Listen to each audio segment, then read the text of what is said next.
نبينا وحبيبنا وشفيعنا وقرة أعيننا محمدا عبده ورسوله صلى الله تبارك وتعالى عليه وعلى آله وأصحابه وأزواجه وذريته وبارك وسلم تسليما كثيرا. أما بعد فأعوذ بالله من الشيطان الرجيم. بسم الله الرحمن الرحيم. النبي أولى بالمؤمنين من أنفسهم وأزواجه أمهاتهم. وقال تعالى: فلا وربك لا يؤمنون حتى يحكموك فيما شجر بينهم ثم لا يجدوا في أنفسهم حرجا مما قضيت ويسلموا تسليما. وقال تعالى: من يطع الرسول فقد أطاع الله. وقال النبي صلى الله عليه وسلم: لا يؤمن أحدكم حتى أكون أحب إليه من والده وولده والناس أجمعين. سبحان ربك رب العزة عما يصفون وسلام على المرسلين والحمد لله رب العالمين. اللهم صل على سيدنا محمد وعلى آل سيدنا محمد وبارک وسلم. میرے محترم بھائی اور دوستو، دنیا اور آخرت کی کامیابی کا دار و مدار دین پر ہے، اور دین وہ ہے جس کو حضرت محمد صلی اللہ علیہ وسلم لے کر آئے. جو ہمارے نبی نے بتایا، جو ہمارے نبی نے دکھایا، اس کو زندگی میں لانا، اس کا نام دین ہے. مگر حضرت محمد صلی اللہ علیہ وسلم کی بتائی ہوئی باتوں اور آپ کے دکھائے ہوئے کاموں کو صرف وہی اپنا سکتا ہے جس کے دل میں اپنے نبی کی محبت، اپنے نبی کی عظمت، اپنے نبی کا عشق ہو، جس کا دل اس دولت سے خالی ہو، جس کا دل اس دولت سے خالی ہو، جس کا دل اس دولت سے خالی ہو، تو وہ سرکار کے طریقے کو اپنا نہیں سکتا. اس کے لیے سنت پہ چلنا ایسا مشکل ہو جاتا ہے جیسے پہاڑ پہ چڑھنا.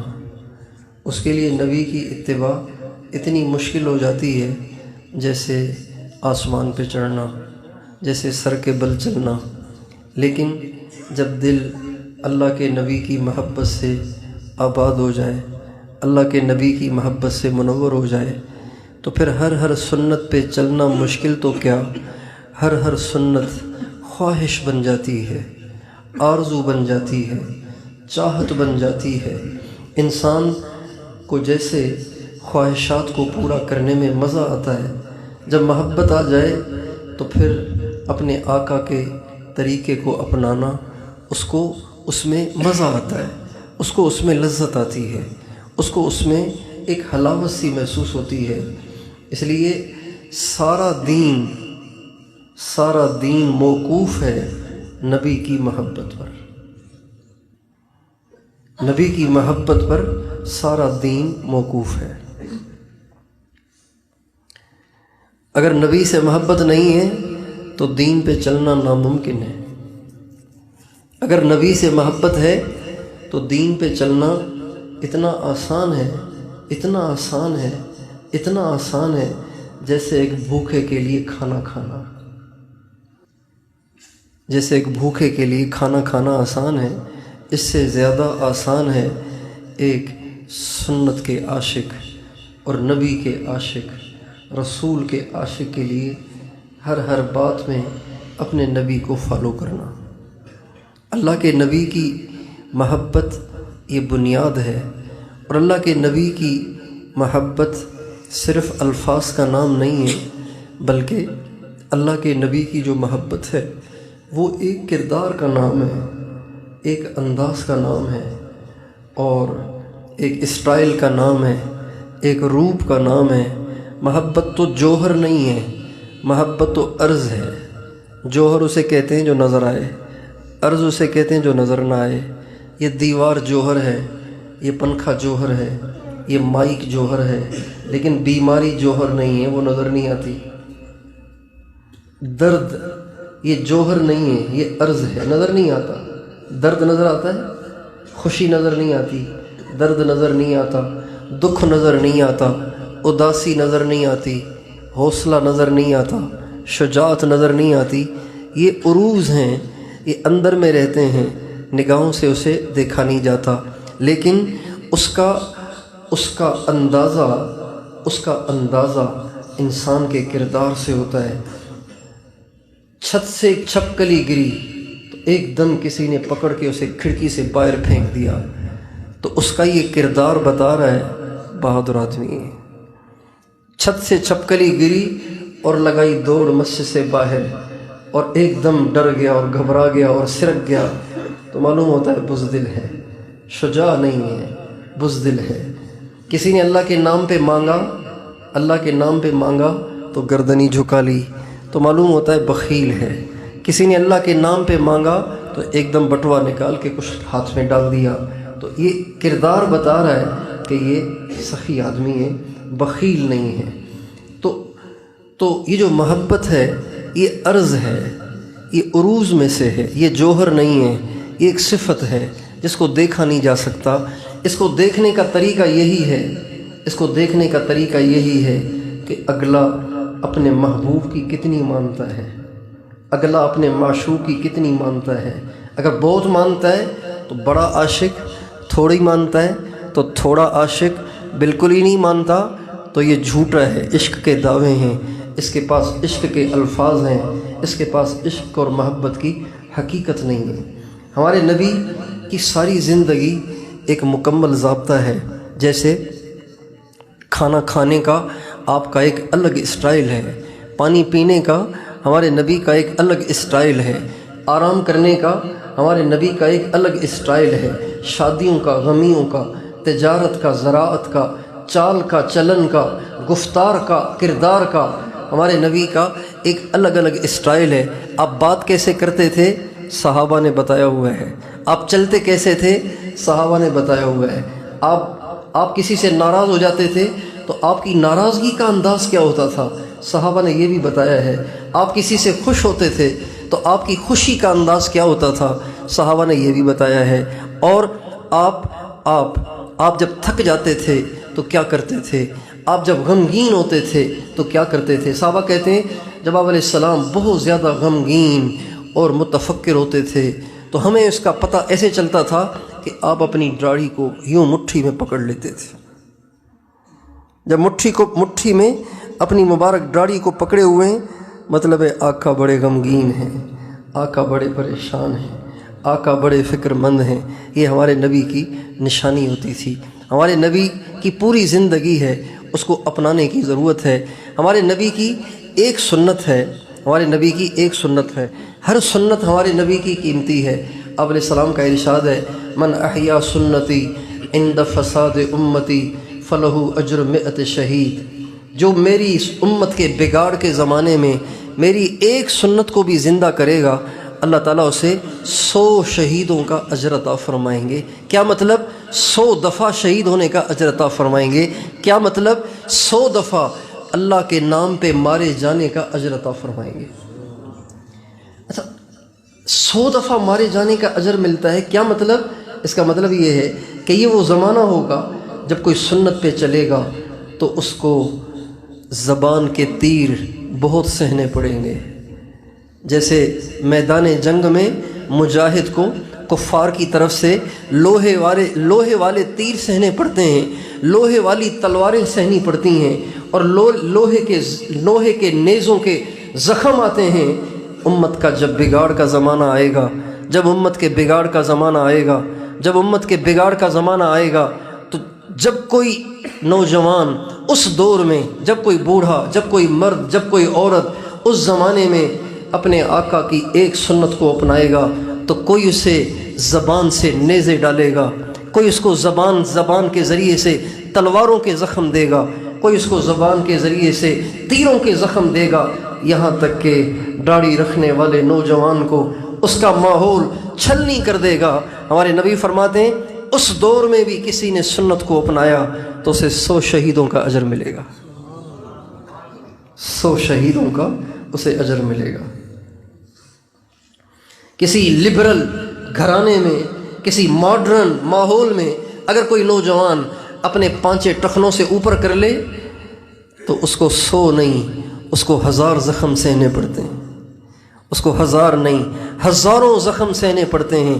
اگر کوئی ایک نوجوان بچی برقع اوڑھ لے بے حیاؤں کے ماحول میں، بے شرموں کے ماحول میں، بے پرد عورتوں کے ماحول میں، تو اس ایک بچی با پرد بچی کو ہزاروں باتیں سہنا پڑتی ہیں، ہزاروں اشارے دیکھنا پڑتے ہیں، ہزاروں حکارت آمیز لہجوں میں باتیں سننا پڑتی ہیں، ہزاروں اس پہ تیر برستے ہیں، نیزے برستے ہیں، تلواریں چلتی ہیں۔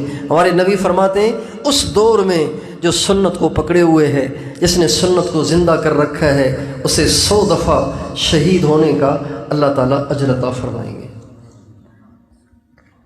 تو جیسے ہمارے نبی کی سنت داڑھی رکھنا، جیسے ہمارے نبی کی سنت ٹوپی پہننا، ہمارے نبی کی سنت پگڑی پہننا، ہمارے نبی کی سنت شلوار کے پانچوں کو ٹخنوں سے اوپر کرنا، ایسے ہی ہمارے نبی کی ایک اور سنت بھی ہے، ایک اور سنت بھی ہے، ایک اور سنت بھی ہے، اور وہ سب سے عظیم الشان سنت ہے۔ وہ ایسی سنت ہے، وہ ایسی سنت ہے جس میں ہمارے نبی سارے نبیوں سے ممتاز ہیں۔ داڑھی سارے نبیوں نے رکھی ہے، پگڑی سارے نبیوں نے پہنی ہے، ٹوپی سارے نبیوں نے پہنی ہے، اور بہت سی ایسی سنتیں ہیں جس میں سارے انبیاء مشترک ہیں، لیکن ہمارے نبی کی ایک سنت ایسی ہے، اگرچہ وہ سنت سارے نبیوں میں تھی، لیکن ہمارے نبی اس سنت میں سارے نبیوں سے فائق ہیں، سارے نبیوں سے اعلیٰ اور برتر اور بالا ہیں، سارے نبیوں سے آگے ہیں۔ وہ سنت پتہ ہے کیا ہے؟ وہ سنت ہے انسانیت کی ہمدردی،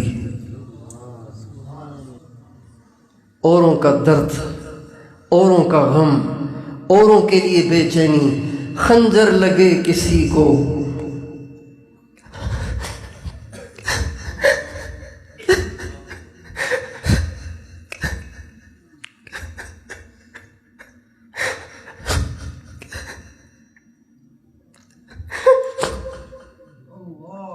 خنجر لگے کسی کو تڑپتے ہیں امیر، خنجر لگے کسی کو تڑپتے ہیں ہم امیر، سارے جہاں کا درد ہمارے جگر میں ہے۔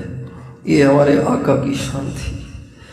آپ اپنوں کے لیے بھی روتے تھے، پرایوں کے لیے بھی روتے تھے، اپنوں کے لیے بھی تڑپتے تھے، پرایوں کے لیے بھی تڑپتے تھے۔ آپ ہمیشہ تڑپتے رہے، اتنا تڑپے، اتنا تڑپے، اتنا تڑپے، اتنا تڑپے کہ قرآن کی آیتیں نازل ہوئیں، فَلَعَلَّكَ بَاخِعٌ نَفْسَكَ عَلَىٰ آثَارِهِمْ إِن لَّمْ يُؤْمِنُوا بِهَٰذَا الْحَدِيثِ أَسَفًا۔ اے میرے نبی، اگر یہ ایمان نہیں لاتے تو کیا آپ خودکشی کر لیں گے؟ آپ اپنے آپ کو ہلاک کر دیں گے؟ فَلَعَلَّكَ بَاخِعٌ نَفْسَكَ أَلَّا يَكُونُوا مُؤْمِنِينَ۔ اگر یہ ایمان نہیں لاتے تو کیا آپ اپنے آپ کو ہلاک کر دیں گے؟ فَلَا تَذْهَبْ نَفْسُكَ عَلَيْهِمْ حَسَرَاتٍ وَمَا أَنْتَ عَلَيْهِمْ بِوَكِيلٍ وَمَا أَنْتَ عَلَيْهِمْ بِجَبَّارٍ لَسْتَ عَلَيْهِمْ بِمُصَيْطِرٍ إِلَّا مَنْ تَوَلَّى وَكَفَرَ فَيُعَذِّبُهُ اللَّهُ الْعَذَابَ الْأَكْبَرَ إِنَّ إِلَيْنَا إِيَابَهُمْ ثُمَّ إِنَّ عَلَيْنَا حِسَابَهُمْ۔ اے میرے نبی، آپ نے کوئی ٹھیکہ لیا ہے ان کے دلوں کو بدلنے کا؟ آپ نے کوئی ٹھیکہ لیا ہے ان کو سیدھا کرنے کا؟ اللہ انہیں سیدھا نہیں کرنا چاہتا، لہٰذا آپ غمگین پریشان نہ ہوں۔ آپ اندازہ لگائیے وہ غم کیا ہوگا، وہ اوروں کا احساس کیا ہوگا، وہ اوروں کی ہمدردی کیا ہوگی کہ جب بھیجنے والا خود ہی کہہ رہا ہے کہ بس اتنا غم نہ کھائیں۔ ٹھیک ہے، آپ کو غم ہی کھانے کے لیے بھیجا ہے، آپ کو انسانیت کی ہمدردی کے لیے ہی بھیجا ہے، لیکن آپ اتنا تو غم نہ کھائیں نا کہ آپ کی جان ہی چلی جائے، آپ ہلاکت ہی کے منہ میں چلے جائیں۔ یہ ہمارے نبی کی وہ سنت مبارکہ ہے کہ جس کی وجہ سے آپ سارے نبیوں سے ممتاز ہیں۔ آپ نے ایک دفعہ عشاء کی نماز پڑھی، عشاء کی نماز کے بعد آپ نے نفلوں کی نیت باندھی، نفلوں کی نیت باندھی اور آپ قرآن پڑھ رہے ہیں، قرآن پڑھ رہے ہیں، قرآن پڑھتے پڑھتے قرآن کی ایک آیت آ گئی، ان تعذبهم فإنهم عبادك وإن تغفر لهم فإنك أنت العزيز الحكيم۔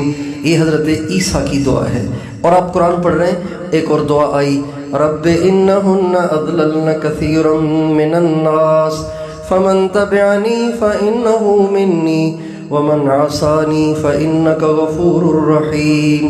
یہ دونوں قرآن کی آیتیں ہیں، دوران تلاوت تہجد میں آ گئیں۔ ہمارے نبی ان قرآن کی آیتوں کو پڑھتے رہے اور دہراتے رہے۔ ایک میں ابراہیم علیہ السلام کی دعا ہے، جس میں ابراہیم علیہ السلام اللہ تعالیٰ سے کہہ رہے ہیں، اے اللہ بت پرستی کر کے بہت سے لوگ گمراہ ہو گئے، جو میری مانے وہ میرا، جو میری نہ مانے مہربانی کر اسے معاف کر دے۔ یہ حضرت ابراہیم کی دعا۔ حضرت عیسیٰ کی دعا، ان تعذبهم فإنهم عبادك وإن تغفر لهم فإنك أنت العزيز الحكيم۔ اے اللہ اگر آپ ان کو عذاب دیں تو آپ عذاب بھی دے سکتے ہیں، معاف کر دیں تو معاف بھی کر سکتے ہیں، معاف کر دیں تو زیادہ مہربانی ہوگی۔ یہ حضرت عیسیٰ کی دعا۔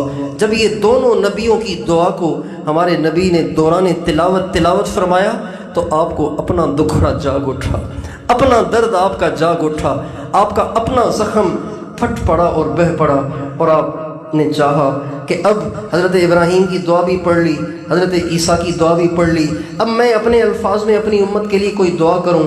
لیکن آپ پہ اتنا گریہ طاری ہوا، اتنا گریہ طاری ہوا، اتنا گریہ طاری ہوا کہ آپ سے الفاظ بھی نہ بن پائے، بس آپ یوں کہتے رہے، رب امتی رب امتی رب امتی، اے اللہ میری امت، اے اللہ میری امت، اے اللہ میری امت۔ یہ کہتے کہتے کہتے کہتے آپ نے ساری رات گزار دی، ساری رات گزار دی، ساری رات آپ روتے رہے۔ صبح ہوئی، صبح صادق ہوئی، حضرت جبریل آسمان سے اترے، جبریل علیہ السلام کو اللہ نے بھیجا، اور اللہ جانتا تھا، لیکن آپ کو اور مجھے بتانے کے لیے اللہ نے جبریل کے ذریعے سوال اٹھایا۔ جبریل نے آ کے پوچھا، یا رسول اللہ تعالیٰ پوچھ رہے ہیں آج ساری رات آپ روتے ہی رہے، سوئے ہی نہیں، کیا پریشانی ہے؟ جبریل علیہ السلام سے ہمارے نبی کہنے لگے، جبریل اللہ سے کہو میری امت کا غم مجھے سونے نہیں دیتا، اس لیے میں ساری رات آج روتا رہا۔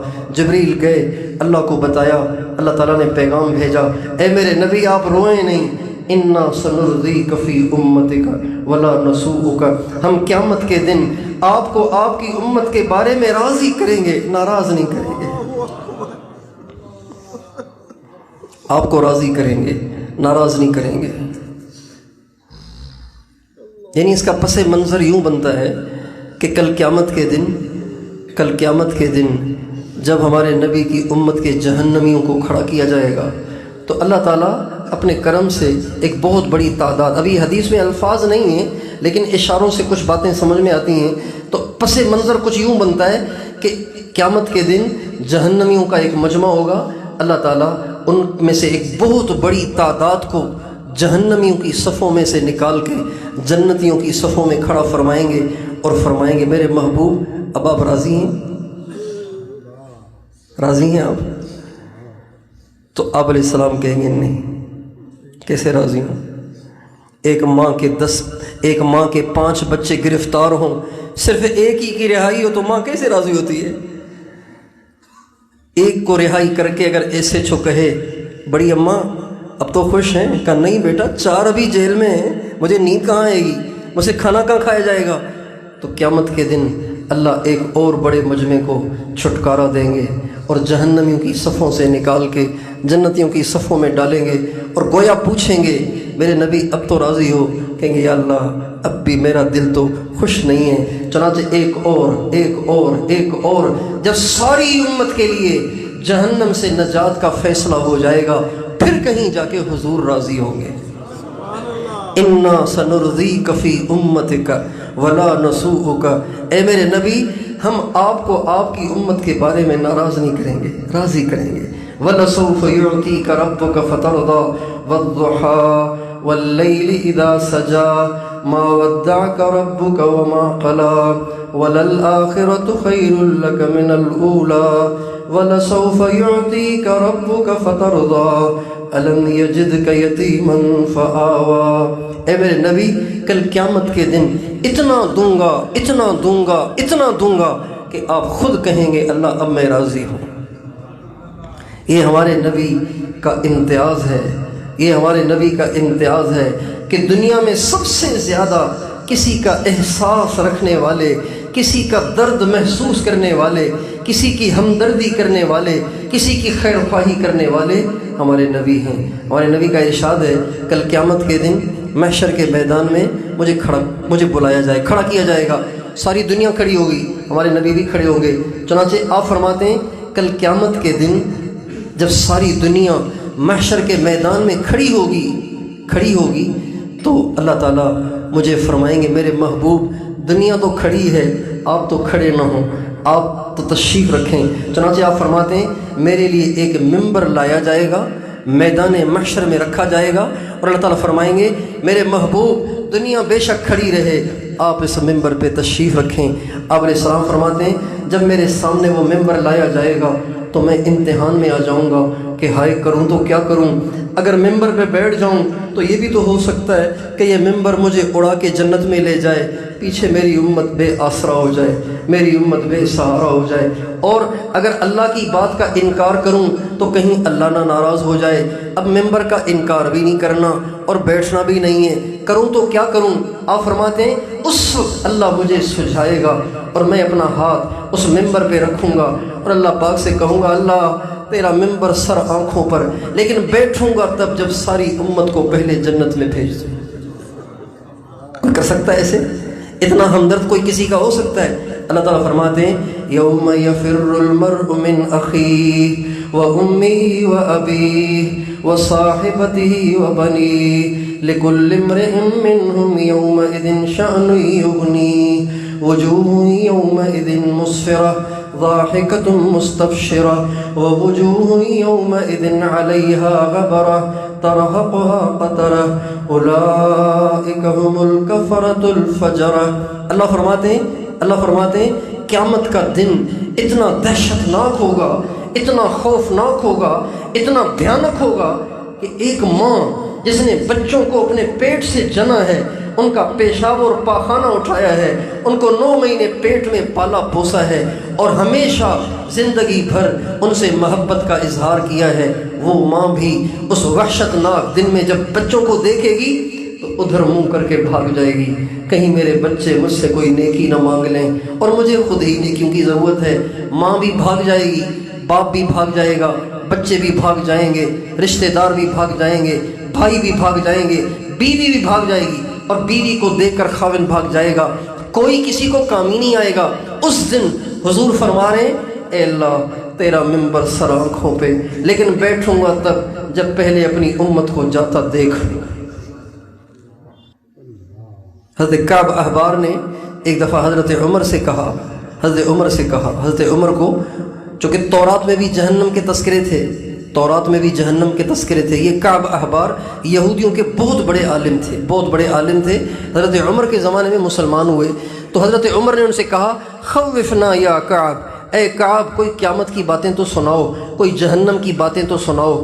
تو فرمانے لگے امیر المومنین آپ کو میں کیا سناؤں، کچھ یاد ہے تو وہ سنا دیتا ہوں۔ فرماتے ہیں ان جہنم لتقرب یوم القیامہ لہا زفیر و شہیق، کل قیامت کے دن جہنم کو گھسیٹ کر اللہ کے سامنے پیش کیا جائے گا۔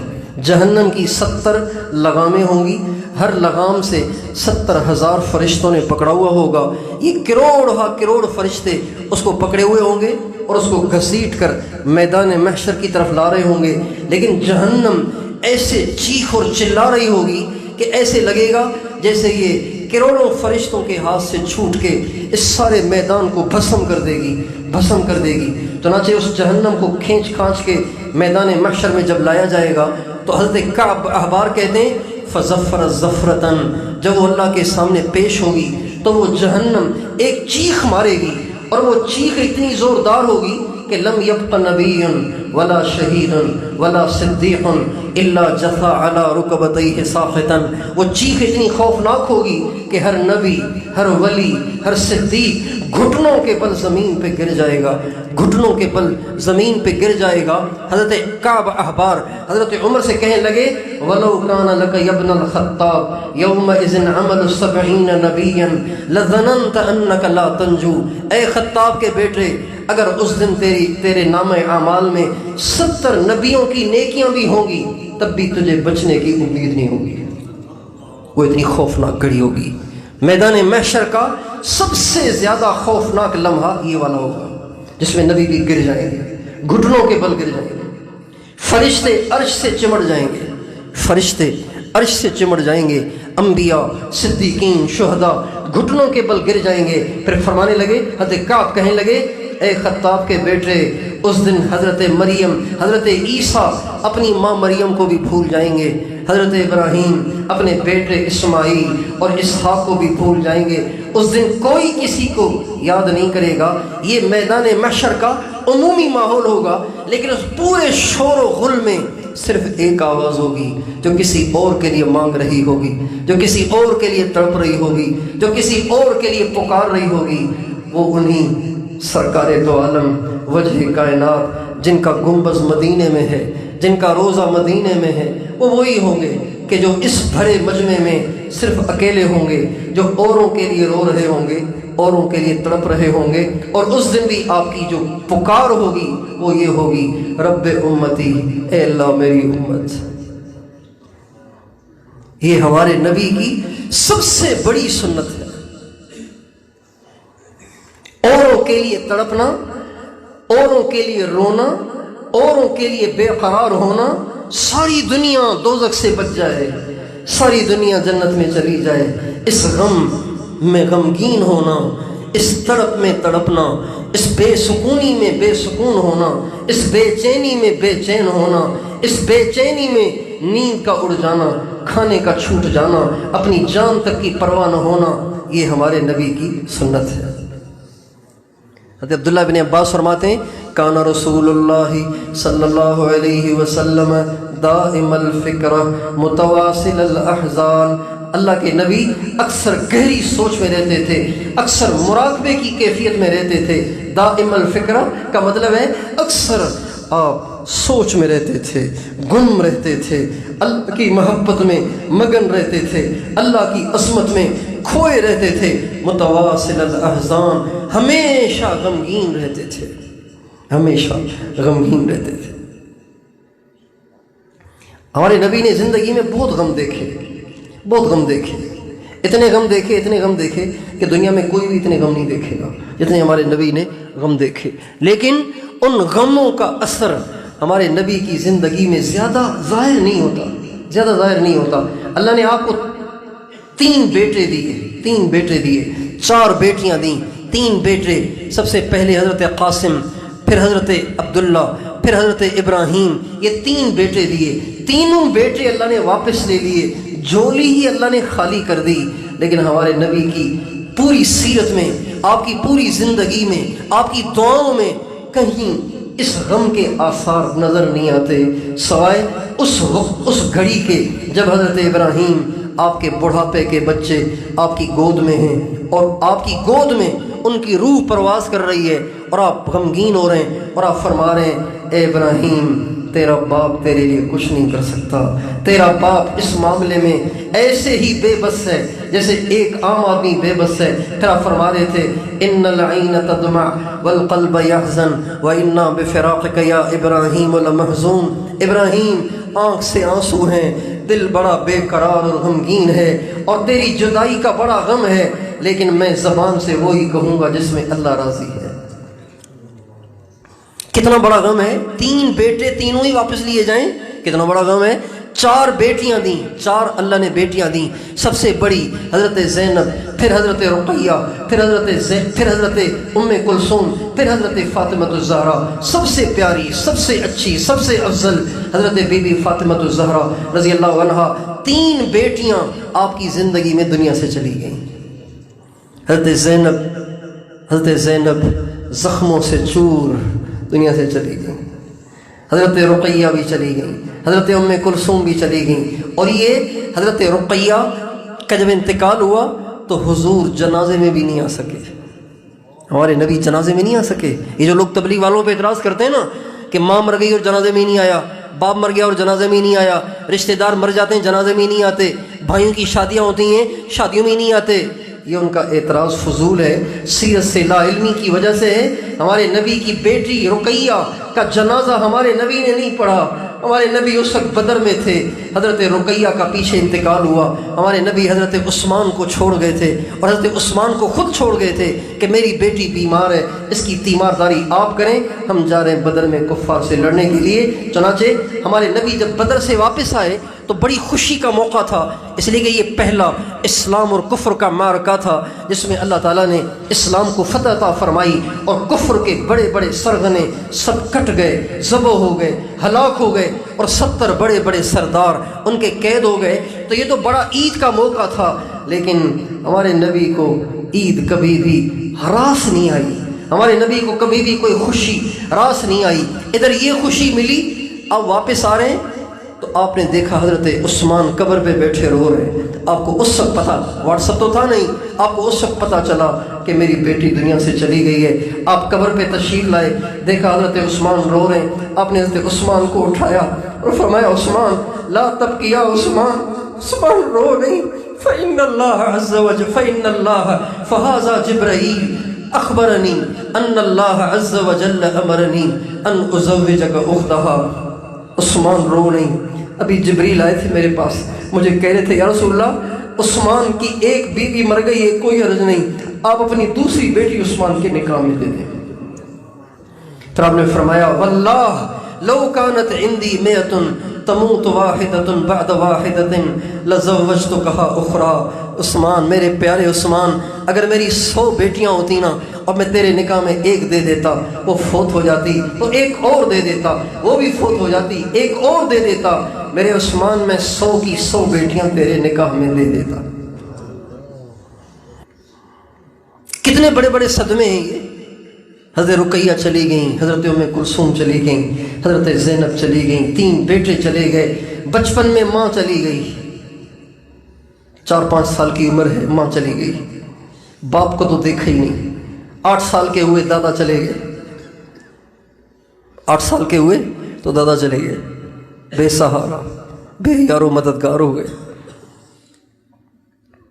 لیکن ان غموں کا ہماری پوری زندگی پر اثر نہیں ہے، ان غموں کا، صدموں کا ہمارے نبی کی دعاؤں میں اثر نہیں ہے۔ ہمارے نبی کی دعاؤں کو جب ہم پڑھتے ہیں، ہمارے نبی کی تنہائیوں کو جب ہم دیکھتے ہیں، ہمارے نبی کی تنہائیوں کو جب ہم دیکھتے ہیں تو اس میں ان صدموں میں سے کسی صدمے کا تذکرہ نہیں ہے۔ اگر کسی صدمے کا تذکرہ ہے تو وہ یہ ہے کہ یا اللہ میری امت کو معاف کر دے، میری امت کو جہنم سے بچا۔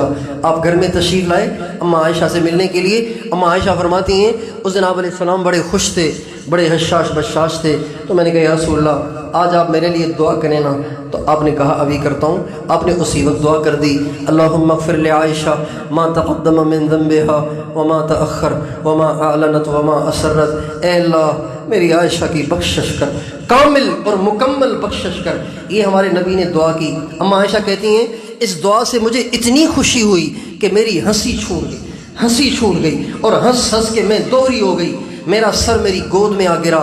جب میں زیادہ خوش نظر آئی تو آپ علیہ السلام فرمانے لگے عائشہ ایسر کی دعائی، تجھے میری دعا سے بہت زیادہ خوشی ہو رہی ہے؟ میں نے کہا یا رسول اللہ وما لی لا یسرنی دعاؤ، مجھے آپ کی دعا سے کیسے خوشی نہ ہو کہ آپ نے میری بخشش کروا دی، مجھے جنت دلوا دی۔ آپ نے فرمایا عائشہ واللہ ان ہذہ لدعوتی لامتی فی کل صلاۃ۔ عائشہ اللہ کی قسم جو دعا آج تیرے لیے تیرے کہنے پر زندگی میں ایک دفعہ کی ہے، یہی دعا اپنی امت کے لیے بغیر کہے ہر نماز میں روزانہ کرتا ہوں۔ یہ سنت ہے، یہ سنت ہے۔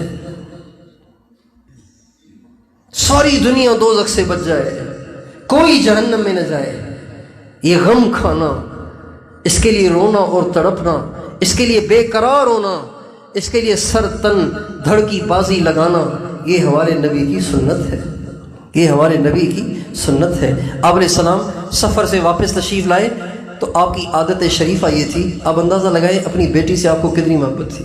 آپ کی سنت یہ ہے کہ آپ جو ہی مدینے میں آتے تھے، باہر سے تشریف لاتے تھے، سب سے پہلے مسجد، چونکہ اللہ سب سے اوپر، اللہ سب سے اوپر، اللہ سب سے پہلے، سب سے پہلے مسجد کے بعد اپنی بیویوں کے پاس نہیں، حضرت ابوبکر کے گھر نہیں، حضرت عمر کے گھر نہیں، حضرت عثمان کے گھر نہیں، کسی کے پاس نہیں، کسی جان نثار سے جان نثار اور بڑے سے بڑے عاشق کے گھر نہیں، سب سے پہلے حضرت فاطمہ کے گھر۔ آپ مدینے کا افتتاح حضرت فاطمہ کے گھر سے کرتے تھے، مدینے میں دخول کا افتتاح حضرت فاطمہ کے گھر میں داخل ہونے سے کرتے تھے۔ آپ سفر سے واپس تشریف لائے تو آپ پہلے حضرت فاطمہ کے گھر پہ گئے، اور جب کبھی بھی حضرت فاطمہ کو پتہ چلتا کہ میرے ابو آ رہے ہیں، کیا منظر بنتا ہوگا، سوچیں نا ذرا اسے۔ سرکار دو عالم تشریف لا رہے ہیں اور ان کی لخت جگر بیٹی ان کا استقبال کرنے لگی ہے، تو حضرت فاطمہ بے قرار ہو کر آگے بڑھتی ہیں اور دروازے تک آ جاتی ہیں استقبال کے لیے، اور آپ علیہ السلام کو ہاتھوں میں ہاتھ دے کر گلے لگا کے آپ کو اندر لے جاتی ہیں۔ جب وہ تشریف لائیں آپ علیہ السلام کے استقبال کے لیے، تو دیکھ کر وہیں کھڑی ہو گئی۔ کیا دیکھا؟ آپ کے کپڑے میلے ہو رہے تھے، آپ کی مبارک داڑھی میں مٹی پڑ رہی تھی، آپ کی مبارک زلفوں میں مٹی پڑ رہی تھی، آپ کا 14ویں کے چاند سے زیادہ حسین چہرہ غبار آلود ہو رہا تھا۔ حضرت فاطمہ نے جب اپنے دنیا کے سب سے حسین باپ کا یہ حال دیکھا تو حضرت فاطمہ رونے لگی۔ آپ نے کہا ماں بھی ابکی کیا بنیا، میری بچی کیوں رو رہی ہو؟ کہ یا رسول اللہ میں کیسے نہ روں، آپ کا حال دیکھ رہی ہوں، چہرے میں مٹی، داڑھی میں مٹی، کپڑوں میں مٹی، تھکے تھکائے کپڑے پرانے اور عجیب کیفیت ہو رہی ہے، تو میں روؤں تو نہ کیسے روؤں تو کیسے نہ روؤں؟ آپ نے فرمایا بیٹی تو غم نہ کر، اپنے باپ کی تھکن کا غم نہ کر، اپنے باپ کی پریشانی کا غم نہ کر، فإن اللہ بعث اباک بأمر لا يبقى على وجه الارض بیت مدر ولا وبر ولا شعر الا ادخلہ اللہ بعز عزیز او بذل ذلیل۔ جس دین کو دے کر اللہ نے تیرے باپ کو بھیجا ہے، وہ دین کچے پکے گھر میں زندہ ہو کے رہے، نہ جان کی پرواہ، نہ مال کی پرواہ، نہ عزت کی پرواہ۔ ایک شخص کہتے ہیں، طارق بن عبداللہ ان کا نام ہے، ابھی مسلمان نہیں ہوئے تھے، کہنے لگے میں ایک دفعہ مکے کے بازار میں آیا تو میں نے دیکھا کہ ایک بہت خوبصورت شخص ہے جو مکے کے بازاروں میں گھوم رہا ہے، چونکہ چھوٹے چھوٹے راستے تھے، ادھر بھی دکانیں ادھر بھی دکانیں، چھوٹے چھوٹے پتلے راستے، اس راستے پہ چل رہا ہے اور ادھر اور ادھر ان دونوں دکانوں کو پکار کے کہہ رہا ہے یا ایھا الناس قولوا لا الہ الا اللہ، یا ایھا الناس قولوا لا الہ الا اللہ تفلحوا، اے لوگو کہو لا الہ الا اللہ کامیاب ہو جاؤ گے۔ کیونکہ اس وقت سارا دین یہی تھا، نماز تو آئی نہیں تھی، صرف کلمہ ہی تھا، لا الہ الا اللہ، قولوا لا الہ الا اللہ، کہو لا الہ الا اللہ کامیاب ہو جاؤ گے۔ کہنے لگے میں بھی وہیں بازار میں ہی تھا تو میں نے دیکھا وہ بہت دیر تک یہی ایک آواز لگائے چلا جا رہا ہے، لیکن اس کے پیچھے ایک اور شخص ہے جو اس سے عمر رسیدہ ہے، عمر کا بڑا ہے، اور چہرہ اس کا بڑا چمکدار اور روشن گورا چٹا ہے، آنکھ اس کی ایک تھوڑی سی بھینگی ہے، ٹیڑھی ہے، اور وہ اس کے پیچھے چل رہا ہے، اور اس کے ہاتھ میں چھوٹے چھوٹے پتھر ہیں، وہ اس کو پیچھے سے مار رہا ہے اور دائیں بائیں کے لوگوں سے کہہ رہا ہے اس کی بات نہیں سننا، یہ میرا بھتیجا ہے پاگل ہو گیا ہے، اس کی بات نہیں سننا، یہ میرا بھتیجا ہے پاگل ہو گیا ہے، یہ میرا بھتیجا ہے پاگل ہو گیا ہے۔ تو کہنے لگے میں نے لوگوں سے پوچھا یہ کیا ماجرا ہے، کون ہے، یہ کیا ہے؟ کہنے لگے یہ تو محمد ہے جو کہتا ہے میں اللہ کا نبی ہوں، اس لیے لوگوں کو اللہ کی دعوت دے رہا ہے، اور یہ جو اس کے پیچھے ہے یہ اس کا اپنا ہی چچا ابو لہب ہے جو اس کو جھٹلا رہا ہے۔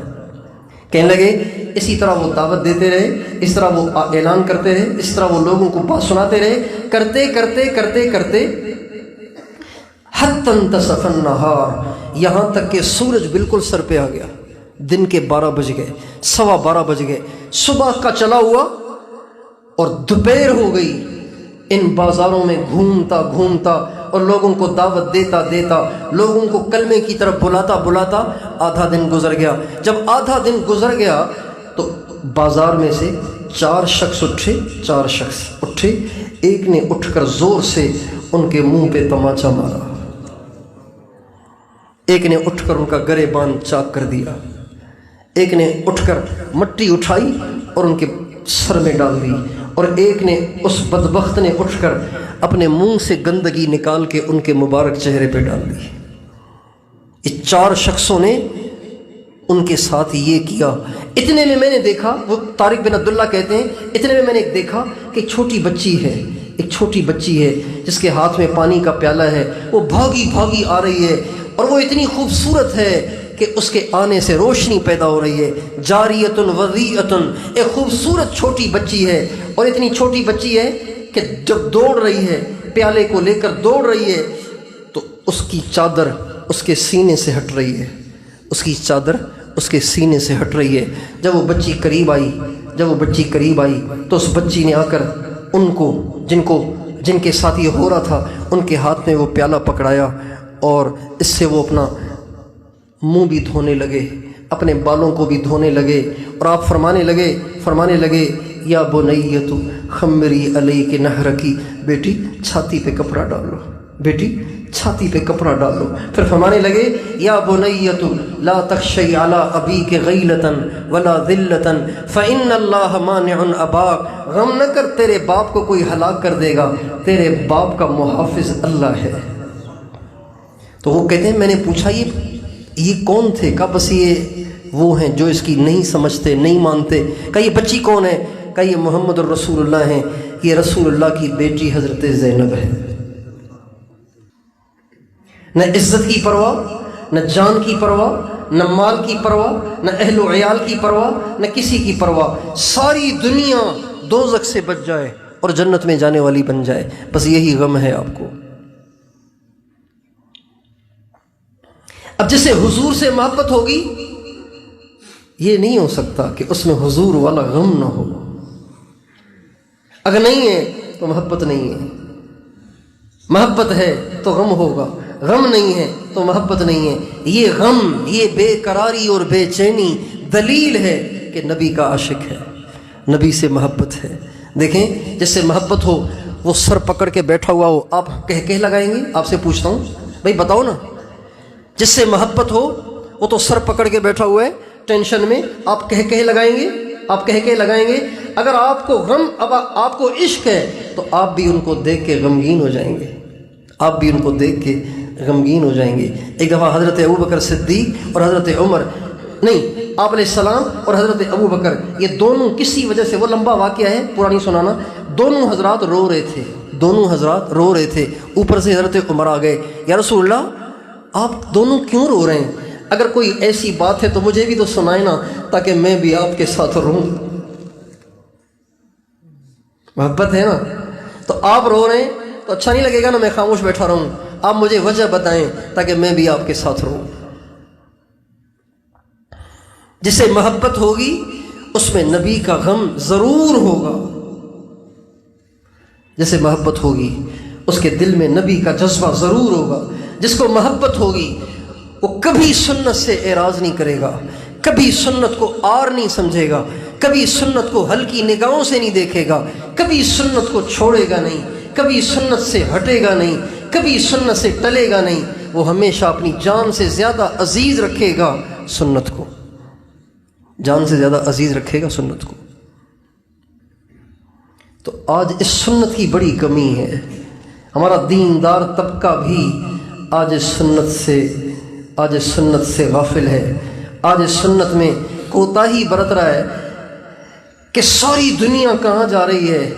کفر نے ہماری نوجوان نسل کا کیا حشر کر دیا، انٹرنیٹ کے ذریعے، فیس بک کے ذریعے، یوٹیوب کے ذریعے، واٹس ایپ کے ذریعے، ٹک ٹاک کے ذریعے، پب جی کے ذریعے ہماری بچیوں کا، ہمارے بچوں کا کفر نے آج کیا حشر کر دیا ہے۔ لیکن ہمارا دیندار طبقہ کہتا ہے میری تو نمازیں پوری ہیں، مجھے کیا غم کھانے کی ضرورت ہے، میری تو نمازیں پوری ہیں۔ خنجر لگے کسی کو تڑپتے ہیں ہم امیر، سارے جہاں کا درد ہمارے جگر میں ہے، یہ نبی کا جذبہ ہے۔ اس لیے میں اور آپ یہ نیت کریں، ساری دنیا کا غم کھائیں گے اور ساری دنیا کو دوزخ سے بچانے کے لیے محنت اور کوشش کریں گے۔ میری ذاتی خواہش ہے، دل کی گہرائیوں سے خواہش ہے کہ ہمارا ہر تعلق والا ساتھی، اکثر سالکین کا مجمع ہے، اکثر وہ مجمع ہے جو سلسلے میں داخل ہے، بیعت کا تعلق رکھتا ہے، میری دل کی گہرائیوں سے یہ چاہت ہے کہ ہمارا ہر سالک، ہمارا ہر بیعت ہوا ساتھی اپنے دل میں حضور کا غم رکھتا ہو اور اپنے آس پاس ایسی محنت کرنے والا ہو کہ اس کے آس پاس کوئی بے نمازی نہ ہو، کوئی بے پرد نہ ہو، اس کے آس پاس کی نوجوان نسل سر سے لے کے پاؤں تک سنت میں ڈھلی ہوئی ہو، سر پہ امامہ ہو، چہرے پہ داڑھی ہو، جیب پہ مسواک ہو، نگاہیں جھکی ہوئی ہوں، لمبے کرتے ہوں اور ٹخنے اور شلوار ٹخنوں سے اوپر ہو، اور ان کی زبانیں ان کی گنگ ہوں، جھوٹ سے، غیبت سے، لایانی سے، فضول گفتگو سے ان کی زبانیں بند ہوں، ان کی نگاہیں جھکی ہوئی ہوں، وہ ہر برائی سے بچے ہوئے اپنے دامن کو پاک لیے اللہ اللہ کرتے دنیا سے رخصت ہو جائیں۔ اسے سارے ہمارے دوستوں سے درخواست ہے کہ صرف حضور اکرم صلی اللہ علیہ وسلم سے محبت کا حق ایسے ادا نہیں ہو جائے گا کہ آپ روزانہ 1 گھنٹہ صبح 1 گھنٹہ مراقبہ کر لیں، نہیں، صرف اشراق پڑھ لیں، چاشت پڑھ لیں، اوابی پڑھ لیں، تہجد پڑھ لیں، نہیں، بلکہ آپ کے محلے میں کوئی بے نمازی نہ ہو، آپ کے گھر میں کوئی بے نمازی نہ ہو، آپ کے گھر میں کوئی اللہ کی نافرمانی نہ ہو، آپ کے گھر میں کوئی حضور کی سنت کی خلاف ورزی نہ ہو۔ ہمارے بزرگوں نے ایک تحریک چلائی، اس کا نام تھا تحریک ریشمی رومال۔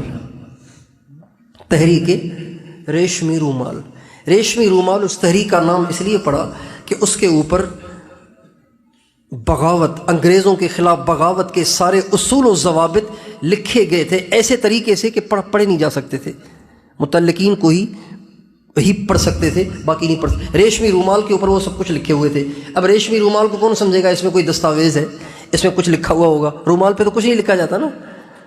ریشمی رومال پر وہ بغاوت کے سارے اصول و ضوابط لکھ کر اس کو پھیلایا گیا۔ حضرت مولانا عبید اللہ سندھی کو بھیجا گیا افغانستان کہ وہ جا کے افغان مسلمانوں کو تیار کریں کہ ادھر سے وہ ہلہ بولیں، ادھر سے ہم ان کا ساتھ دیں گے۔ کہاں جائے گا انگریز؟ آخری بھاگ جائے گا۔ لیکن ہوتا وہ ہے جو خدا کو منظور ہوتا ہے۔ یہ تحریک لیک ہو گئی اور انگریز نے پکڑ لیا، اور حضرت شیخ الہند کو انہوں نے مدینے سے جا کر گرفتار کیا۔ اس کے جو بانی تھے، اس کے جو قائد تھے، وہ حضرت شیخ الہند مولانا محمود حسن رحمۃ اللہ علیہ تھے، اور ان کا رائٹ ہینڈ، ان کا دایاں ہاتھ مولانا عبید اللہ سندھی تھے، اور ان کے خادم خاص، جان نثار خاص شیخ الاسلام حضرت مولانا سید حسین احمد مدنی تھے۔ انگریز نے ان کو وہاں سے گرفتار کیا۔ اچھا، جب یہ تحریک چل رہی تھی نا، خفیہ طریقے سے چل رہی تھی، تو ہمارے حضرت شیخ الہند رحمۃ اللہ علیہ کے ایک انتہائی پیار کرنے والے، ایک اس زمانے کے بہت بڑے شیخ جن کا نام تھا شاہ عبد الرحیم رائے پوری رحمۃ اللہ علیہ، حضرت شیخ الہند اور حضرت شاہ عبد الرحیم رائے پوری اور حضرت رئیس المحدثین حضرت مولانا خلیل احمد سہارنپوری، جو مولانا الیاس صاحب کے بھی شیخ تھے، مولانا زکریا صاحب کے بھی شیخ تھے، مولانا خلیل احمد سہارنپوری، یہ تینوں ایک ہی پیر کے مرید تھے۔ حضرت شیخ الہند، شاہ عبد الرحیم رائے پوری، حضرت مولانا خلیل احمد سہارنپوری، یہ تینوں خلیفہ تھے امام ربانی حضرت مولانا رشید احمد گنگوہی رحمۃ اللہ علیہ کے۔ تو پیر بھائی تھے، بہت گہرا تعلق تھا آپس میں، بہت محبت کا تعلق تھا۔ لیکن حضرت شیخ الہند نے اس تحریک کو، ریشمی رومال کو اتنے خفیہ طریقے سے چلایا کہ شاہ عبد الرحیم رائے پوری کو بھی نہیں بتایا۔ اچھا، ان کو کس طریقے سے بھنک پڑ گئی۔ اچھا، اور حضرت شیخ الہند نے اس کو اتنا چھپایا کہ جو خادم خاص تھے، سفر میں بھی ساتھ، حضر میں بھی ساتھ، حضرت مولانا سید حسین احمد مدنی، ان کو بھی نہیں بتایا. اتنے خفیہ طریقے سے یہ نظام چلایا، کیونکہ انگریز کی انٹیلیجنس بڑی مضبوط تھی، سیکورٹی بڑی مضبوط تھی، ان کی ایجنسیاں بڑی طاقتور تھیں، لہذا بات کے لیک ہونے کا اندیشہ تھا، اس لیے اپنے خادم کو بھی نہیں بتایا جو ہر وقت ساتھ ہے. تو جب حضرت مدنی رحمۃ اللہ علیہ کسی کام سے آئے رائے پور، شاہ عبد الرحیم رائے پوری رحمۃ اللہ علیہ سے ملنے کے لیے، تو حضرت شاہ عبد الرحیم رائے پوری نے حضرت مدنی سے پوچھا، بھائی حضرت شیخ الہند نے انگریز کے خلاف کوئی تحریک چالو کی ہے کیا؟ کہا حضرت پتہ نہیں، مجھے تو پتہ نہیں ہے. کہا عجیب بات ہے، تم سے بھی بات چھپائی ہے اتنی خفیہ؟ پھر فرمانے لگے، آپ میری طرف سے حضرت شیخ الہند سے عرض کریں کہ حضرت آپ ایسا کوئی قدم نہ اٹھائیں، اگر انگریز کو بھنک پڑ گئی تو انگریز دارالعلوم دیوبند کی اینٹ سے اینٹ بجا دے گا، آپ کے ادارے کو گروا دے گا، تباہ کر دے گا، دارالعلوم کو اینٹ سے اینٹ بجا دے گا. یہی الفاظ تھے. اگر انگریز کو بھنک پڑ گئی تو انگریز اینٹ سے اینٹ بجا دے گا. جب حضرت مدنی نے آ کے اپنے شیخ حضرت مولانا محمود حسن رحمۃ اللہ علیہ کو حضرت رائے پوری کی یہ بات بتائی تو حضرت شیخ الہند فرمانے لگے، اگر انگریز کو بھنک پڑ گئی اور اس نے میرے مدرسے کی اینٹ سے اینٹ بجا دی تو مجھے اس کی پرواہ نہیں ہے، اس لیے کہ جس ارادے سے میں نے یہ دارالعلوم بنایا تھا، جس مقصد کے لیے اس دارالعلوم کی چار دیواری کو بنایا گیا، وہ مقصد حل ہو چکا ہے، وہ مقصد حل ہو چکا ہے، حل ہو چکا ہے. کسی نے پوچھا حضرت وہ کیا مقصد تھا؟ فرمایا ایک ایسا مجموعہ جو اللہ پاک پر ہر وقت جان دینے کے لیے تیار رہے. حضرت مولانا قاسم نانوتوی جنہوں نے دارالعلوم کی بنیاد رکھی، وہ فرمایا کرتے تھے، میری آرزو ہے کہ میرے دارالعلوم سے پڑھا ہوا ہر فاضل انگریز کے فرنگی کی دیواروں میں دراڑ ڈال دے. میرے مدرسے کا پڑھا ہوا ہر فاضل انگریز فرنگ کی دیواروں میں دراڑ ڈال دے. یہ میری خواہش ہے. تو یہ میری خواہش ہے کہ جو ہمارے سلسلے میں داخل ہے، جس کا ہم سے تعلق ہے، جو بیعت ہوا ہے، اس کے محلے میں کوئی بے نمازی نہ ہو. وہ اپنے محلے، اپنے علاقے سے گناہوں کا صفایا کر دے، اپنے گھر سے گناہوں کا صفایا کر دے، سنت کی خلاف ورزی کا صفایا کر دے. ہم مراقبے کے لیے نہیں کرتے، ہم مراقبہ چارج ہونے کے لیے کرتے ہیں. موبائل کو چارج کیوں کیا جاتا ہے؟ استعمال کرنے کے لیے نا. موبائل کو چارج کیوں کیا جاتا ہے؟ یا صرف چارج ہی کرتے رہو، بس چارجنگ پہ لگا ہوا ہے، مستقل چارجنگ پہ لگاؤ، پھٹ جائے گا.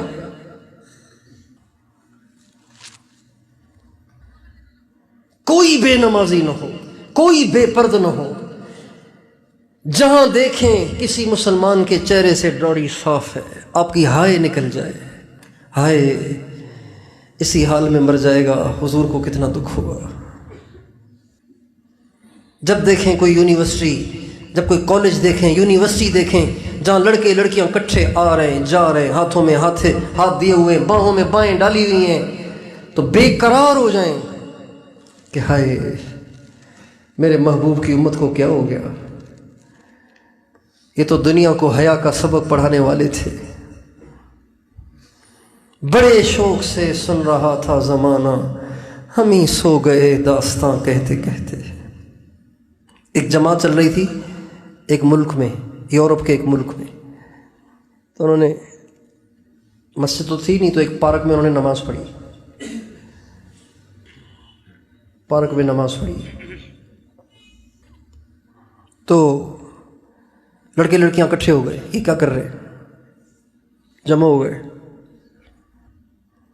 جب فارغ ہوئے تو جو مجمع جمع ہوا تھا نا، ان میں سے ایک لڑکی ذرا ذہین، جری اور دلیر قسم کی تھی. وہ آگے بڑھی، اس نے کہا میں آپ سے ایک سوال کرنا چاہتی ہوں. کہا کریں. امام سے کہا، جو امیر تھا نا جماعت کا، جو امیر تھا، اس سے کہا کہ میں آپ سے سوال کرنا چاہتی ہوں. کہا کریں. کہا یہ آپ کیا کر رہے تھے؟ کہا ہم اللہ کی عبادت کر رہے تھے. کہا کیوں؟ آج سنڈے تو نہیں ہے؟ عبادت تو سنڈے کو ہوتی ہے، اتوار کو ہوتی ہے، چونکہ عیسائی اتوار کو عبادت کرتے ہیں نا. کہا نہیں، ہم اپنے اللہ کی روز کرتے ہیں اور دن میں 5 دفعہ کرتے ہیں۔ کہا اف، روزانہ اور 5 دفعہ، بڑا مشکل کام ہے۔ بہت حیرت زدہ ہوئی اور پھر یہ کہہ کر وہ جانے لگی، لیکن جاتے جاتے وہ خوش ہوئی اور خوش ہو کر اس نے ہاتھ ملانا چاہا۔ ہاتھ جو آگے بڑھایا تو امیر نے ہاتھ فوراً پیچھے کر لیا، نوجوان تھا، ہاتھ پیچھے کر لیا۔ تو اس کو بڑی حیرت ہوئی، کہا آپ نے ہاتھ پیچھے کیوں کر لیا؟ کہا یہ میری بیوی کی امانت ہے، یہ میری بیوی کی امانت ہے، یہ بیوی کے علاوہ کسی کو نہیں لگتی، یہ ہاتھ اسی کے لیے وقف ہے، اسی پہ استعمال ہوتا ہے۔ تو اس نے چیخ ماری اور وہ گر گئی، زار و قطار رونے لگی، بہت دیر تک روتی رہی۔ کچھ دیر کے بعد اٹھی اور کہنے لگی کاش ہمارے خاوند بھی ایسے ہی امانت دار ہوتے۔ بڑے شوق سے سن رہا تھا زمانہ، ہم ہی سو گئے داستاں کہتے کہتے۔ دنیا تو آج بھی محمد کا لایا ہوا دین چاہتی ہے، ہم ہی ہیں جو پیش کرنے کو تیاری نہیں ہیں۔ اور دنیا لٹریچر نہیں چاہتی، دنیا کردار چاہتی ہے، لٹریچر نہیں چاہتی۔ لٹریچر بھرا ہوا ہے، یہ پلے اسٹور بھرا پڑا ہے، آپ کو دینی کتابیں مل جاتی ہیں، ان کو کچھ اور بھی مل جاتا ہے۔ پلے اسٹور بھرا پڑا ہے، گوگل بھرا پڑا ہے۔ لٹریچر نہیں، کردار چاہیے، کردار چاہیے، کردار چاہیے۔ اس لیے میں اور آپ اس کی نیت کریں کہ انشاءاللہ ہم نے ایسی محنت اور کوشش کرنی ہے کہ ہمارے آس پاس بے دینی نہ رہے، اللہ کو ناراض کرنے والے کام نہ رہیں۔ اَيَنْقُصُ الدِّينُ وَأَنَا حَيٌّ، ہمارے سلسلہ نقش بندیہ کے جو ابتدائی بزرگ ہیں، خلیفہ بلا فصل، افضل البشر بعد الانبیاء بالتحقیق، صدیق اکبر ابو بکر بن ابی قحافہ رضی اللہ عنہ، ہمارے نبی کا انتقال ہوا اور کچھ لوگوں نے زکوٰۃ دینے سے انکار کیا، اور کچھ لوگوں نے کہا زکوٰۃ تو دیں گے لیکن خود دیں گے، خلیفہ کے حوالے نہیں کریں گے، خود ہی دے دیں گے، اور کچھ نے زکوٰۃ ہی سے انکار کر دیا، اور کچھ اسلام سے ہی باہر چلے گئے۔ تو حضرت ابوبکر صدیق نے صحابہ سے پوچھا بتاؤ کیا کرنا چاہیے؟ تو سب نے کہا ساری دنیا ادھر مدینے کی طرف ٹکٹکی باندھ کے بیٹھی ہوئی ہے، ان سب کو حضور کے دنیا سے رخصت ہونے کا انتظار تھا، اس لیے کہ یہود اور نصارہ سمجھتے ہیں کہ نبی کے ہوتے ہوئے اس کی امت پہ غلبہ پانا آسان کام نہیں ہوتا، اس لیے کہ نبی کے ساتھ وحی اور نبی کے ساتھ آسمانی نصرت ہوتی ہے۔ اب وہ چلے گئے تو لہٰذا روم کو بھی طمع ہو گئی، فارس کو بھی طمع ہو گئی کہ اب مدینے کو ڈھانا، اسلام کو دفن کرنا آسان ہے۔ چنانچہ سارے صحابہ کہنے لگے حضرت ابوبکر صدیق سے کہ حضرت پہلے تو یہیں رہیں تاکہ کوئی اس مورچے کو سنبھالیں، تاکہ کوئی ادھر کو رخ کرے تو ہم کم از کم اپنی بیویاں تو بچا سکیں، بچے تو بچا سکیں، اپنا مدینہ تو بچا سکیں۔ تو حضرت ابوبکر صدیق کہنے لگے، غصے میں آ گئے، جوش میں آ گئے اور کھڑے ہو گئے اور فرمانے لگے اَيَنْقُصُ الدِّينُ وَأَنَا حَيٌّ، کیا یہ ہو سکتا ہے کہ صدیق کے جیتے جی دین میں کمی آئے؟ یہ ہو سکتا ہے؟ اَيَنْقُصُ الدِّينُ وَأَنَا حَيٌّ، میرے جیتے جی دین میں کمی آ سکتی ہے؟ واللہ، اللہ کی قسم، لو جرت الکلاب بارجل ازواج رسول اللہ لما رددت جیشا وجہہ رسول اللہ، اللہ کی قسم اگر کفار مدینے میں گھسیں، مردوں کو بھی شہید کر دیں، عورتوں کو بھی شہید کر دیں، بچوں کو بھی شہید کر دیں، یہاں تک کہ جنگل کے درندے آئیں اور ان کی مبارک لاشوں کو لے کر جنگل میں نکل جائیں، تو ابو بکر یہ سب برداشت کر لے گا لیکن دین میں کمی برداشت نہیں کرے گا۔ مدینے کا ڈھہ جانا، ازواج مطہرات کا کفار کے ہاتھوں شہید ہو جانا، سارے مدینے کے بچے بڑوں کا قتل ہو جانا، یہ سب برداشت، قابل برداشت ہے، لیکن دین میں کمی ناقابل برداشت ہے۔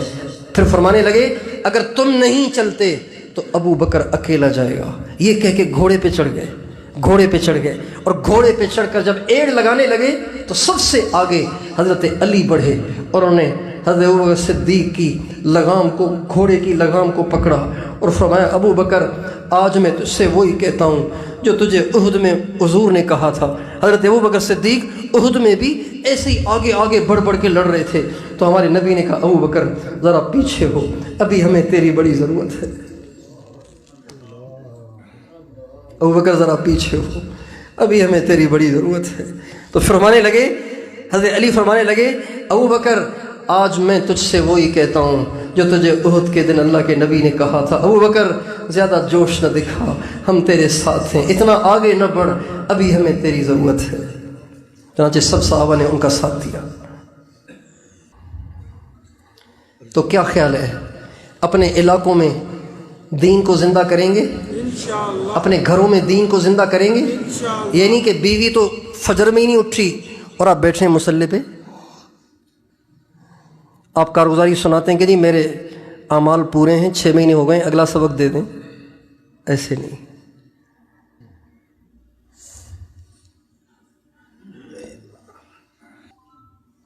سب پہ ترس کھائیں، سب پہ رحم کھائیں، سب کا بھلا چاہیں، بصیرت سے، حکمت سے، پیار سے، محبت سے سب کو قریب کریں۔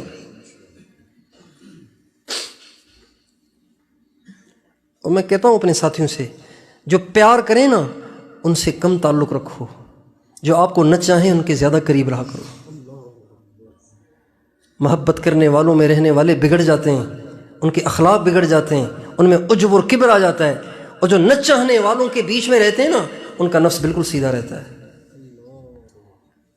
اس لیے بے طلبوں کے پاس جا کر، آپ کے محلے میں جو چرسی ہے نا، چرسی، ان کے پاس جائیں، جی ہیرونچی ہے نا ان کے پاس جائیں، چونکہ ہم حضرت محمد صلی اللہ علیہ وسلم کے امتی ہیں، آخری نبی کی آخری امت ہے۔ یہ ہمیں کرنا ہے، یہ ہمیں کرنا ہے۔ حضرت ربیع ابن عامر، جب حضرت سعد بن ابی وقاص نے ان کی رستم کے دربار میں تشکیل کی نا، رستم نے کہا کہ تم اپنا ایک آدمی بھیجو ہم سے بات کرے، تمہارا منشور کیا ہے، کیا چاہتے ہو تم؟ تو حضرت سعد بن ابی وقاص نے کوئی بڑے بھاری بھرکم صحابی نہیں بھیجے، ایک ایسے صحابی بھیجے جن کا آپ نے نام بھی اکثروں نے نہیں سنا ہوگا، بہت ساروں نے نہیں سنا ہوگا، ربیع ابن عامر، ان کو بھیجا۔ لیکن ہمارے نبی کا ہر صحابی سورج سے کم نہیں تھا، ستاروں سے کم نہیں تھا، ہر ایک اتنا لمبے قد کاٹ والا ہے کہ دنیا کے سارے غوث اس کے سامنے تنکا سا نظر آتے ہیں۔ دنیا کے سارے غوث ان کے سامنے کیا نظر آتے ہیں؟ تنکا سا نظر آتے ہیں، تنکا سا۔ بڑے سے بڑا غوث ہمارے نبی کے صحابہ میں سے ادنا صحابی کے مقابلے میں تنکا سا نظر آتا ہے، تنکا سا۔ ربیع ابن عامر کو بھیجا، گمنام سے صحابی ہیں۔ جب گئے تو خچر پہ بیٹھ کے گئے۔ خچر میں بھی مختلف ڈیزائن ہوتے ہیں، ایک خوبصورت ہوتا ہے، ایک ٹھگنا سا ہوتا ہے چھوٹے قد کا، عجیب سا لگتا ہے، وہ بالکل گدھے جیسا ہوتا ہے۔ اس ٹھگنے خچر پہ بیٹھ کے گئے قصدن کہ دکھائیں دنیا کی زیب و زینت کی ہمارے یہاں کوئی ویلیو نہیں ہے، ہم اسے کچھ نہیں سمجھتے، یہ کچرا ہے سب۔ ٹھگنے خچر پہ بیٹھ کے گئے، تلوار کو لے کر گئے، لیکن تلوار بھی جو سب سے چھوٹے سائز کی تھی وہ لے کر گئے، اور تلوار کو میان میں نہیں، اس پہ چیتھڑے باندھ کے گئے، پھٹی ہوئی پگڑی، چھوٹا سا خچر، چھوٹی سی تلوار، بندھے ہوئے چیتھڑے، اور گئے۔ جب دربان سے ملے، اس کو کہا کہ رستم سے ملنا ہے، کہا پوچھ کے آتا ہوں، پوچھنے گیا، کہا بلایا ہے ہم نے، بلاؤ اس کو۔ تو یہ خچر سمیت ہی اندر جانے لگے کہ ابھی دماغ تو ٹھیک ہے، تمہارا خچر پہ کیسے جائیں گے؟ دماغ تو ٹھیک ہے نہیں کہا، لیکن بڑی حیرت میں کہا خچر پہ کیسے جائیں گے بادشاہ کے پاس؟ خچر سے تو اترو نا، اس کو تو یہاں باندھو۔ کہا نہیں، ایسے ہی جاؤں گا، خود نہیں آیا ہوں، تمہارا بلایا ہوا ہوں، سنتے ہو تو ٹھیک ہے ورنہ واپس جا رہا ہوں۔ اس نے جا کے بادشاہ سے کہا بڑا ضدی ہے، کہا ٹھیک ہے ایسے ہی آنے دو، ایسے ہی آنے دو۔ چنانچہ خچر پہ چڑھ کے رستم کے دربار میں گئے۔ اس نے ایسے عالیشان قالین بچھائے ہوئے تھے کہ اس کا خیال یہ تھا کہ یہ ان قالینوں کو ہی دیکھ کے لٹو ہو جائے گا۔ ہیرے جواہرات بچھا دیے، اس کے ذہن میں یہ تھا کہ ہیرے جواہرات کو دیکھ کے یہ ڈھیر ہو جائے گا اور کہے گا جی جیسے آپ فرمائیں ہم ویسے ہی کریں، لیکن یہ تو حضور کے صحبت یافتہ تھے، حضور کے تربیت یافتہ تھے، ان میں حضور کی نسبت منتقل تھی، تو یہ کسی دنیا کے کچرے سے متاثر ہونے والے تھوڑی تھے۔ چنانچہ جب گئے تو انہی کو لتاڑتے ہوئے، چیرتے ہوئے اور اس کو رگڑتے ہوئے آخر رستم کے پاس جا کے پہنچے اور اس کے پاس جا کے بیٹھ گئے، سامنے جا کے نہیں کھڑے ہوئے، پاس جا کے بیٹھ گئے۔ رستم نے کہا کیوں آئے ہو؟ کہا خود نہیں آئے، اللہ نے بھیجا ہے، اللہ ابتعثنا، اللہ نے بھیجا ہے۔ کیوں؟ لنخرج العباد من عبادت العباد الی عبادت رب العباد، ہم تمہیں بندوں کی بندگی سے نکال کر خدا کا بندہ بنانا چاہتے ہیں۔ ومن جور الادیان الی عدل الاسلام ومن ضیق الدنیا الی سعتها فارسلنا بدینہ الی خلقہ لندعوہم الیہ، اللہ نے ہمیں بھیجا ہے تمہیں ان دینوں کے ظلم و ستم سے نکال کر تمہیں عدل، اسلام کے عدل کا راستہ دکھائیں، دنیا کی تنگی سے نکال کر دنیا کی وسعت کا راستہ دکھائیں۔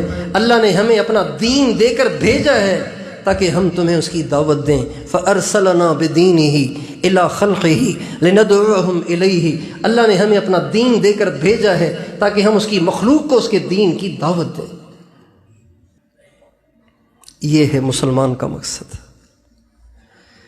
میری زندگی کا مقصد تیرے دین کی سربلندی، میں اسی لیے مسلمان، میں اسی لیے نمازی۔ قوت عشق سے آگے کیا ہے؟ قوت عشق سے ہر پست کو بالا کر دے، دہر میں اسم محمد سے اجالا کر دے۔ قوت عشق سے ہر پست کو بالا کر دے، دہر میں اسم محمد سے اجالا کر دے۔ تو کیا خیال ہے، تیار ہیں؟ بنائیں گے نا ماحول، جہاں جہاں آپ رہتے ہیں وہاں پگڑیاں ہی پگڑیاں ہوں، ٹوپیاں ہی ٹوپیاں ہوں، کرتے اور شلوار ہوں، پردہ ہی پردہ ہو، تقوی ہی تقوی ہو، اللہ اور اس کے نبی سے عشق کی فضا ہو، اور اپنی زندگی کا کوئی کام سنت سے ہٹ کے نہ کریں۔ اس کی توفیق تب ہوگی جب آپ گناہوں سے بچیں گے، جو گناہ بھی کرے گا اس کو کبھی اس کی توفیق نہیں ہوگی۔ تو اہتمام فرمائیں گے انشاءاللہ، کوشش فرمائیں گے، اپنے علاقوں میں ہلچل مچا دیں گے نا، ماحول بنا دیں گے نا انشاءاللہ، فضا بنا دیں گے نا۔ تو اب آئندہ جیسے آپ یہ کارگزاری سنائیں گے نا، اللہ کا شکر ہے، درود شریف بھی ہے، استغفار بھی ہے، وقوف قلبی، ہر وقت اللہ کا دھیان بھی ہے، مراقبہ بھی ہے، فضول بولنے سے بھی بچتا ہوں، فضول دیکھنے سے بھی بچتا ہوں، اور یہ بھی سنایا کریں اللہ کا شکر ہے گھر میں کوئی بے نمازی نہیں، اللہ کا شکر ہے محلے میں کوئی بے نمازی نہیں، اللہ کا شکر ہے خاندان میں کوئی بے داڑھی نہیں، خاندان میں کوئی بے داڑھی نہیں ہے۔ تیار ہیں انشاءاللہ؟ سنائیں گے نہیں کارگزاریاں؟ ہر طرف دین کے مٹنے کی کارگزاریاں سن سن کے سینہ چھلنی ہے، ایسی کارگزاریاں سنائیں کہ کچھ امید پیدا ہو، کچھ حوصلہ افزائی ہو کہ ہاں دین زندہ ہو رہا ہے، ہو جائے گا۔ ٹھیک ہے انشاءاللہ؟ اللہ تعالیٰ مجھے اور آپ کو عمل کرنے کی توفیق عطا فرمائے۔